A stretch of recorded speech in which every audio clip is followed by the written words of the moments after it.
I was very poorly after I gave birth. I had an epidural very late on in my labour, so it only kind of, the effects kicked in afterwards. I couldn't walk, I couldn't get out of bed, I was shaking, I was being sick.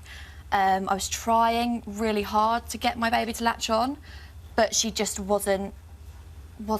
And I don't feel like I got the right support maybe when I was in hospital. I don't feel like they sat down with me and said, right, this is how you need to do it. And maybe if they had, I'd be talking a different story today.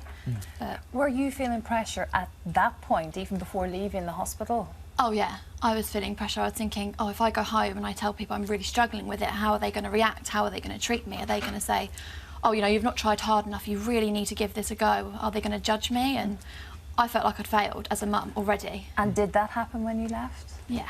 And what sort of reaction did you feel you did get from other mums then when you were bottle feeding? I was in a department store one day in a feeding room, and I was sitting there minding my own business, feeding Isla, my daughter, and there was a couple of other breastfeeding mums in there. I was absolutely fine with that. I felt comfortable, you know, looking at them, smiling at them. And this one lady looked over to me, and she looked at me in disgust, and she said to me, "You should be ashamed of yourself." And I was absolutely shocked. I didn't know what she was talking about. And I said, "Oh, excuse me?" And she said, "You should be breastfeeding your little girl. That's disgusting that you're not." And my heart just, it shattered, absolutely shattered. It was horrible. It was Did really, you say really anything horrible. back to her? I said to her, oh, I'm really sorry, you know, this is my decision, it's my child. I don't have a problem with you sitting there breastfeeding, so please just leave me to it.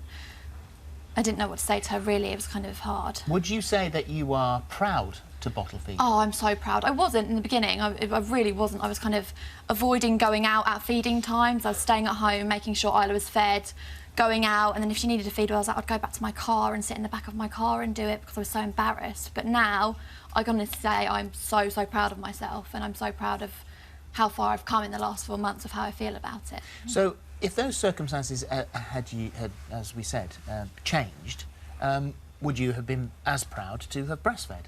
Oh God, yeah! I think that breastfeeding's amazing. I think the women that do it are, you know, so powerful, and it's a beautiful thing.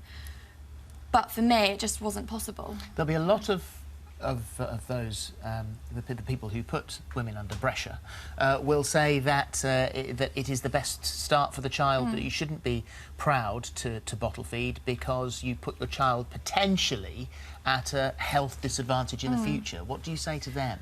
There is hundreds and thousands of babies out there that have been bottle fed that have no life problems, and they're healthy and they're happy. And my little girl's one of them. She's a very well looked after, well cared for baby, and she's chubby and she's hilarious. She's amazing. So for me personally, I don't feel like I've given her a disadvantage in life. I feel like I have given her the best start because I've done what I felt was right for me and what was right for her.